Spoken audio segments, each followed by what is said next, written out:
Na aula anterior eu havia informado que agora eu falaria sobre os conceitos da lei, tá? Porém, estava analisando aqui meu roteiro, acabei entendendo que seria melhor falar sobre os princípios da LGPD. Se você entender os princípios, você entendeu 50% da lei. Os princípios, eles estão dentro da estrutura da lei, por isso acabei entendendo que seria melhor tratar desse assunto nessa aula, tá? Antes, no entanto, gostaria de abrir um parênteses, porque acabei citando também na aula anterior sobre o Marco Civil da Internet. Uma grande diferença entre o Marco Civil é que o Marco Civil ele tratava de dados eletrônicos, né, enquanto a LGPD trata de dados pessoais. Então, se você colocou o dado de uma pessoa num papel, você estará sujeito à lei. Tá, então agora a gente vai analisar aqui juntos, né, quais são os princípios da LGPD. Eu já gravei essa aula anteriormente e depois que eu terminei de gravar, eu fui ver aqui o resultado e o áudio não tinha saído, né, deu um problema de áudio. Então por isso agora eu tenho que me acostumar com esse retorno que chato aqui. Bom, vamos lá. Então o primeiro princípio é da finalidade, ou seja, precisa ter um motivo, um porquê, né? Então, a realização de tratamento para propósitos legítimos, específicos, explícitos e informado ao titular, sem possibilidade de tratamento posterior de forma incompatível com essas finalidades. Então, se no futuro você precisar usar esse tipo de dado para outra finalidade, você vai precisar ter o consentimento do usuário para tal finalidade ou tal outra finalidade, tá? Adequação, compatibilidade do tratamento com finalidades informadas ao titular, de acordo com o contexto do tratamento. Então aqui a gente já consegue fazer alguma associação, né? Então, o dado precisa estar adequado, tá, com as finalidades informadas ao titular. A gente vê uma associação aqui no princípio da adequação. Necessidade. Limitação do tratamento ao mínimo necessário para a realização de suas finalidades. Então, olha só, no próprio texto nós já somos capazes de identificar as suas relações, né? Então, qual é a finalidade e qual é a necessidade desse dado, né? Limitação do tratamento ao mínimo necessário para a realização de suas finalidades. Então, eu necessito desse dado para a finalidade A, a finalidade B, a finalidade C, para cumprir um contrato, para te enviar um produto que você comprou na minha loja virtual, para te enviar um e-book promocional, para te enviar uma dúvida que eventualmente você entrou lá no meu saque e perguntou alguma coisa sobre o meu produto, seu serviço, né? Então esse é o princípio da necessidade. Tá? Com a abrangência dos dados pertinentes, proporcionais e não excessivos, em relação às finalidades do tratamento de dados. Próximo princípio, livre acesso. Então, se você fez um cadastro em um site, por exemplo, você, né, seu cliente, seu lead, ele entrou no seu site, ele baixou um e-book, né? Essa pessoa, tá, esse titular do dado, esse dono do dado, ele precisará ter livre acesso a esses dados, tá? Então, garantia aos titulares de consulta facilitada e gratuita sobre a forma e a duração do tratamento, bem como a integralidade dos seus dados pessoais.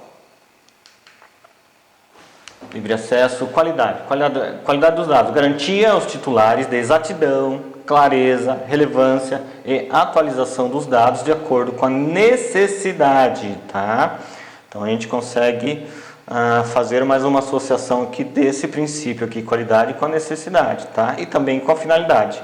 E para o cumprimento de seu tratamento.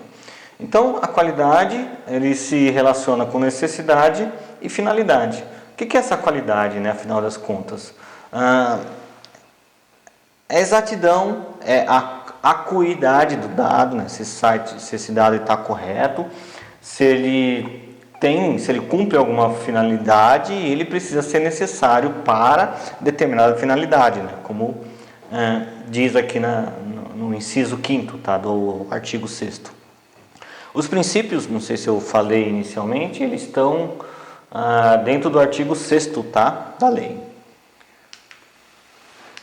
Aqui temos transparência, né? Garantir aos titulares de informações claras, precisas e facilmente acessíveis sobre a realização do tratamento e os respectivos agentes de tratamento. Agente de tratamento vai ser assunto de uma aula específica para isso, tá? Observar os segredos comercial e industrial, tá? Então, assim, essa questão de transparência é bem interessante, né? Porque eu posso facilmente entender que as pessoas, você deve imaginar, elas estão cada vez mais preocupadas e cada vez mais conscientes, né, com essa questão de preocupação com seus dados pessoais, com a sua segurança pessoal, com segurança de acesso a plataformas web. A gente pode entender que o princípio da transparência ela é uma excelente oportunidade para criarmos um diferencial competitivo. Não só esse único princípio, né, mas o fato, né, de passarmos a respeitar, né, a privacidade dos usuários que estão se relacionando com a nossa empresa. Então, veja bem, se eu tenho uma empresa, né, ou se você tem uma empresa, ou se um determinado usuário tem uma opção de escolha de empresa, de hoje em diante ele vai passar a dar preferência para aquela empresa que internamente, né, que de forma organizacional, de forma efetiva, de forma cultural, ela já tenha, né, essas preocupações em relação ao cuidado e ao respeito com o tratamento dos seus dados, né? Segurança. Utilização de medidas técnicas e administrativas aptas a proteger os dados pessoais de acesso não autorizados e de situações acidentais ou ilícitas de destruição, perda, alteração, comunicação e difusão. Então, quando ele diz aqui, ó, utilização de medidas técnicas e administrativas, né? Então, o que são essas medidas técnicas, né? Então, se você tem um site, esse site tem que estar hospedado em um bom servidor. Para você aí que está com sites hospedados em servidores compartilhados, o risco de você sofrer um ataque, uma invasão é maior. Por quê? Porque em um servidor compartilhado, você está compartilhando uma mesma máquina com diversos outros sites e sistemas, com diversos outros tipos de pessoas e empresas que você nem conhece, não sabe o que é. Então, se eu tenho, apesar de que os servidores eles tentam blindar ao máximo isso, mas isso não impede que, pela natureza, né, do compartilhamento de servidor, ele estará mais vulnerável do que, por exemplo, um servidor VPS, por exemplo, ou então um servidor dedicado, né? E medidas administrativas. Então, digamos que eu tenho aí vou pensar aqui em um cenário. Eu vou tentar fechar sempre, né, na questão de websites, marketing digital, gestão de comunicação digital. Então, imagine que eu tenho na minha empresa, eu tenho lá uma ferramenta que coleta dados dos usuários, né? E aí suponhamos que eu tenho lá o meu profissional, né, interno na minha empresa, que ele tem acesso a esses dados.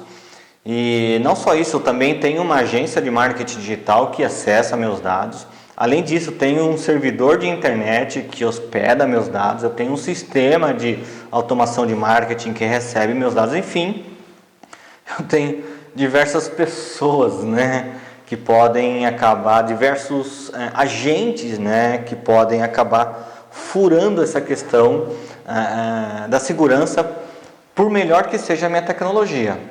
Então, o que são a utilização de medidas técnicas e administrativas? É justamente, então, você se resguardar essas questões técnicas, tá?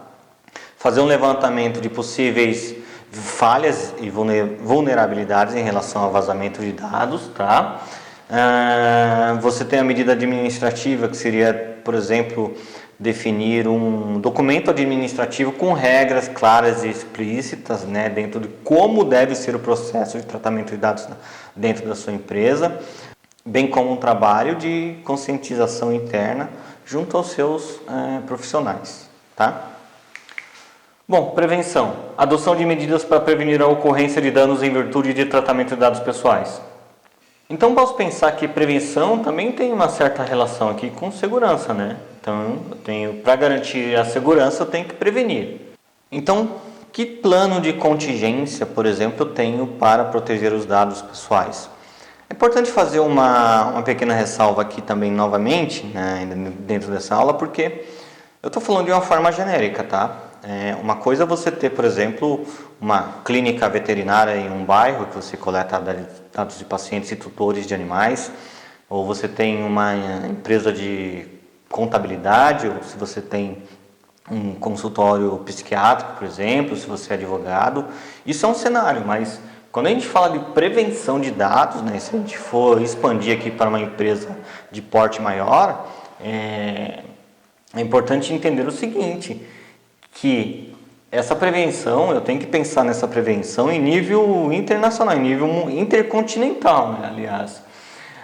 Digo mais, já aproveitando aqui a oportunidade, né, se eu tenho uma empresa que ela é multinacional, eu tenho que garantir, né, que a prevenção, ou seja, todos os critérios da lei, elas estejam de acordo com a lei do país, né, de onde foi coletado o dado do usuário. Então, se eu coletei o dado do usuário da Califórnia, né, acho que é o CCAA, uma coisa assim, não me recordo muito bem a sigla, mas eu posso levantar isso daqui a pouquinho. Na União Europeia, né, GDPR, naturalmente, bem conhecida, né? Aliás, a LGPD, né, ela foi baseada na GDPR, perfeito? Então, só para deixar assim, esse ponto claro, tá? Isso aqui é um conteúdo que ele é mais pensado no pequeno, médio empresário, tá bom? Não tô, se você tiver dentro de um cenário mais complexo, tá? Naturalmente, então você vai ter que pensar nas medidas de adequação à lei de acordo com o tamanho e complexidade do contexto da sua empresa, tá?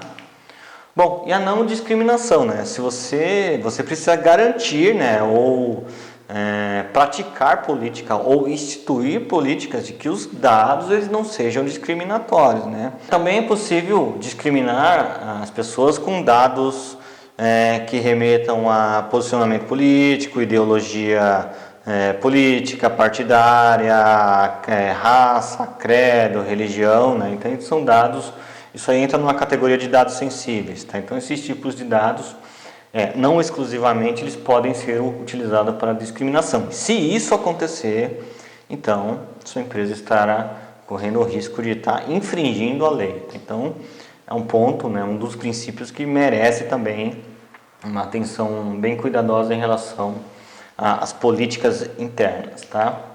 Bom, e responsabilização, né? Demonstração pelo agente, tá? Pelo agente. Quem é o agente? É o agente de dados, tá? A gente vai falar disso, dos papéis, em uma aula mais para frente. Então, demonstração pelo agente de adoções de medidas eficazes e capazes de comprovar a observância e o cumprimento das normas de proteção de dados pessoais e, inclusive, da eficácia dessas medidas. Então, olha só, comprovar a observância e o cumprimento das normas de proteção de dados pessoais, inclusive eficácias dessas medidas, tá?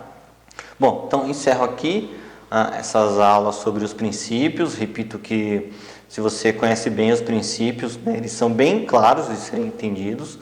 A grande sacada, na verdade, é você conseguir adaptar, né, esses princípios, o que diz a lei, ao contexto daquilo que a sua empresa vivencia hoje, tá? Então, na próxima aula eu vou apresentar, na verdade, um vídeo institucional aqui da agência. É um vídeo até antigo, tem um logotipo até antigo da empresa, mas esse vídeo vai ser interessante para você que por acaso não sabe o que são cookies, né, como que funciona essa questão de remarketing, retargeting, né, como esses cookies eles coletam dados, né, e de acordo com a lei, dados anonimizados, formas de identificar o usuário pela geolocalização, pelo comportamento desses usuários no site. Isso aqui tudo é feito por cookies, né? Uma tecnologia de internet, uma tecnologia bem simples, mas muito poderosa, né? Que todos nós, agência de marketing, profissionais de marketing, nós utilizamos bastante em estratégias, né? E agora, de acordo com a LGPD, o cookie também é considerado como dado, tá? Então isso vai ficar claro na próxima aula, ou melhor dizendo, no próximo vídeo, tá? Que eu acho bacana que você assista caso você tenha alguma dúvida em relação a essa questão de cookies, né? Como que eles funcionam na prática para fazer marketing e coletar dados, perfeito? Então, até a próxima aula.